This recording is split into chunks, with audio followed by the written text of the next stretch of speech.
Welcome back to the classroom. Come on in, no late pass required. Today we are continuing our Tales of the Jedi watch through with season 1 episode 3 titled Choices. Now, as we saw in the most recent episode, Dooku is a bit more of a complex character than has been shown in a lot of other media. I know that apparently his novels are actually very good and he becomes a very sympathetic character and whatnot. But this is really, getting our first, on-screen character development for him, and I very much enjoyed it. And from what I saw in the little thumbnail for this next episode here, we're going to be seeing Dooku along with Mace Windu. So, kind of excited to see where this one leads, and if it's going to be at all connected to what we saw in the last episode, which, if you did miss that, make sure to check the card up here in the top right-hand corner. But I don't really know what to expect. I'm just looking forward to this. So without further ado, let's jump right into the episode.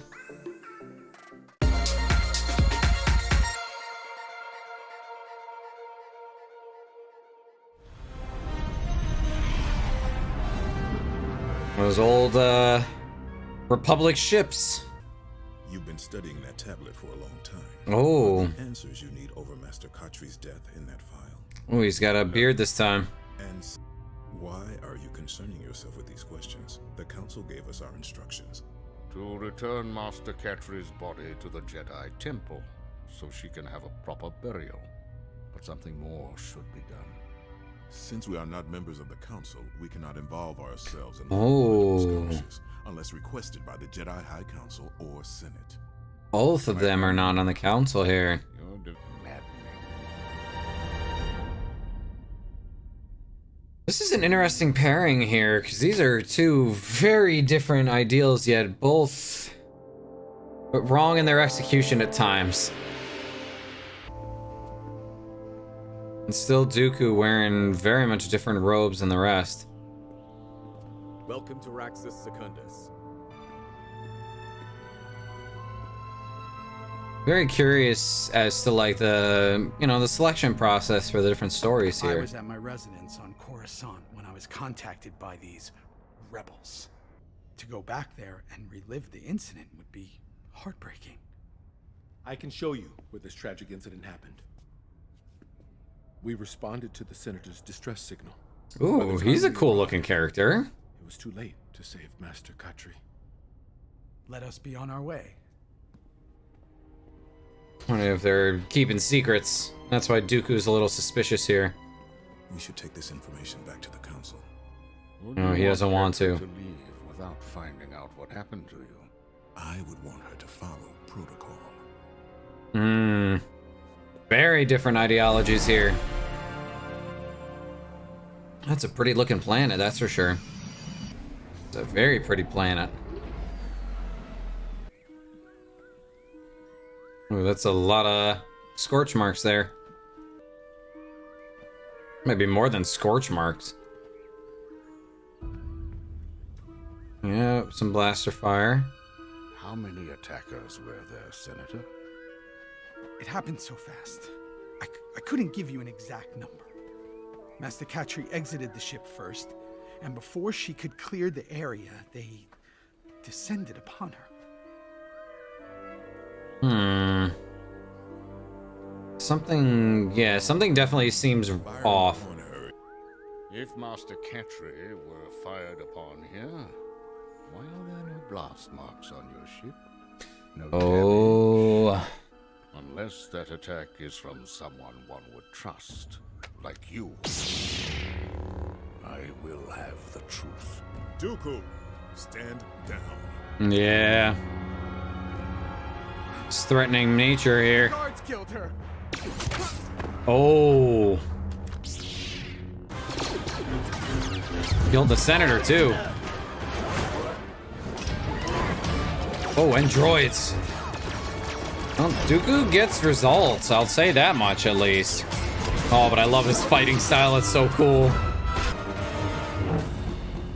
Those are those prosthetics, or are those just the gloves they're wearing? That's what really happened. You and all of the Senate puppets will see a reckoning. No! Oh, man. Senate puppets. Deflected it a little too well there. We are part of a group who learned Larrick was using his Senate seat to become rich at the expense of our people and planet. He was More willing to corrupt bleed senators. Ratchet dry, Yeah. luring off world companies to come in and industrialize the land. However, if you killed Catry, why did you let the senator live? Because we were going to force him to put forth our own agenda at the next Senate Ah, yes. Why didn't you take this to the proper authorities? Jedi are lapdogs of the Senate. Their bidding always comes first. Oh, they're It's really evident throughout the galaxy. sowing the Jedi seeds. claim peace, but mostly keep law and order for the rich and powerful. Sowing the seeds here of the separatists. She would have listened. Yeah, Dooku agrees with them. Your ideology, while faulty, does have its points. I don't condone your methods, but you had every right to protect your planet. Make sure your people don't lose heart and evolve, Samaj. It is the only way you will truly have victory. Oh, I say that for all of us. wow. All right, yeah, so Dooku is ready to break away from the Republic some time ago. It's really just... Oh, man, this is adding so much complexity. I freaking love it. Now let me ask you one thing. Proceed.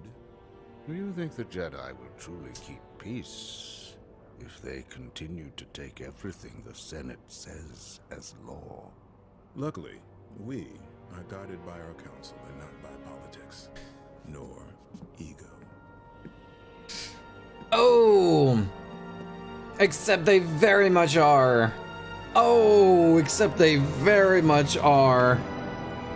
That is the thing, it's the undoing of the Jedi. And who's on the council at this point? Obviously Yoda there.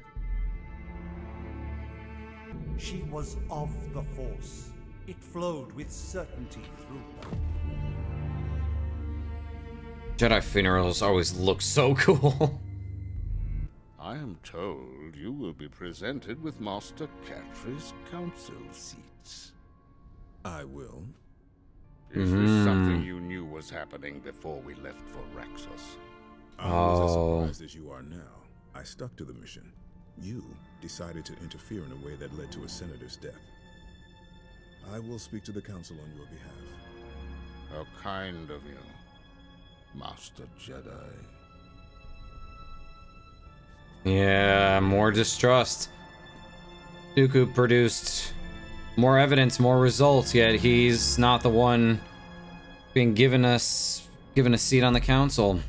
There's a lot of similarities between him and Anakin, actually.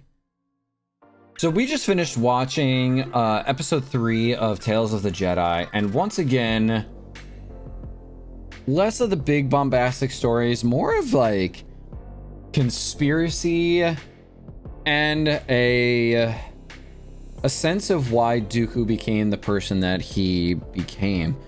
Now, obviously, once again, he identified that there was a problem with the situation here. A Jedi killed, and they were just supposed to retrieve the body and then head on back. But in this circumstance here, Dooku was like, not all the pieces are fitting in, and not everything is actually lining up the way that I want it to, and as such starts to kind of push past what the council was asking of them in the first place. Windu trying to stay with the rules as much as possible, and Dooku was like, well, that's not going to get us anywhere, and as such starts to question both the senator and the guards as they go out to the scene of the attack. And upon arriving there, we can see that the senator's very nervous, and they kind of figure out right away that, like, all right, there weren't really any other like rebels around here. There weren't any insurrectionists of any kind. It was the guards, and the senator tries to run, and these guards really wanted to figure out a way to get the senator to do their bidding instead of killing him. And that was why we saw a Jedi actually get killed in a surprise attack because she trusted these guys that they were doing the right thing and whatnot, and instead they turned on her. And some really, really like aggressive foreshadowing going on here with the idea that several individuals already having kind of the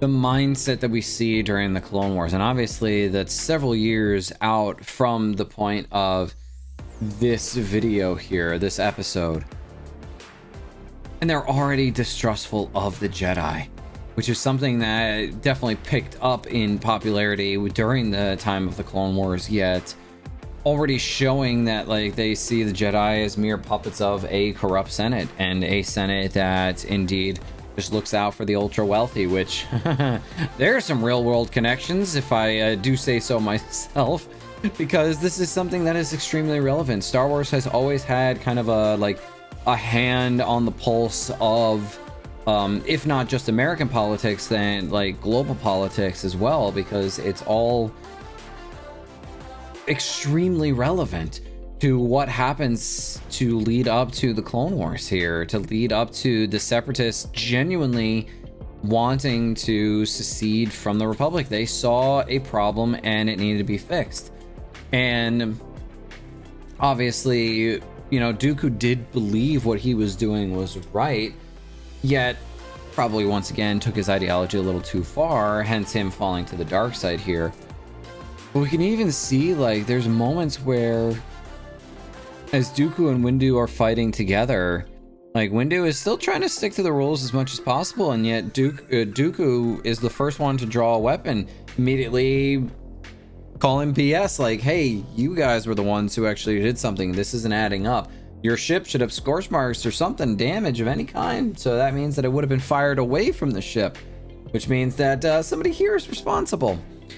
And during the subsequent attack, like, there's no way, you know, two Master Jedi here are going to be going down against this when they are kind of prepared this time around, as opposed to their Jedi colleague who was gunned down. And he just reveals that, like, the planet was just getting absolutely wrecked. They were taking away their resources in order to maximize profits and line the pocket of the senator from his little cushy little apartment, his humble abode, wherever that happened to be on Coruscant, and had really no qualms with doing it to his people. Once again, similar sort of themes here from what we saw with the earlier Dooku episode. And that right there just really speaks volumes to his character. The last couple lines where he talks with the now imprisoned guard and saying that he identifies with what he's going through, and that while he might not agree with his methods, does appreciate the motives behind it, and even agrees with him in a sense, but obviously is limited by what he can do as a Jedi. And once again, that's him almost sowing the seeds for the Separatists. But it's also the reason why we see towards the end of the episode that Mace Windu is being offered a position on the council for this former Jedi who has since passed, and Dooku not being very happy about it, because it was really Dooku that figured all of this out, that really managed to get the answers that Windu was not willing to seek, and yet Windu is rewarded for it. And so just piece by piece, it is, while yes, we see obviously Palpatine later on being a major player, major factor in the fall of Dooku, in the fall of Anakin, so much of the fault could easily, and I'd say for me, it's definitely placed on the Jedi and how they act. Talking about ego and saying that, oh, the Jedi don't deal with ego. Well, yes, they freaking do. That's exactly the issue with them. They get big heads. They're too ingrained with this corrupt Senate that keeps on, like, just trying to help themselves and not worrying about the people that they are actually caring for. And Dooku is like, you know what? Yeah, you're right. That's exactly what's happening here, and I don't like it at all, one bit. And so I'm curious to see where they lead with this, if they decide to go a little bit more into Dooku's backstory here. I know he ends up on the council but leaves. I wonder if that's going to be what we see next, is him actually deciding that, like, what was it that finally pushed him over the edge to leave the Jedi Order in the first place? Because he became one of the famous individuals who was on the Jedi Council and decided to leave the Order to pursue other things. And obviously we know what some of those other things were, but only time will tell. I hope that that's what we see in the next episode, but let me know what you guys think down in the comments down below. And if you like this, make sure to like and subscribe so you don't miss out on anything. But in the meantime, class, you are officially dismissed, and I will see you in the next video. Peace out, everybody.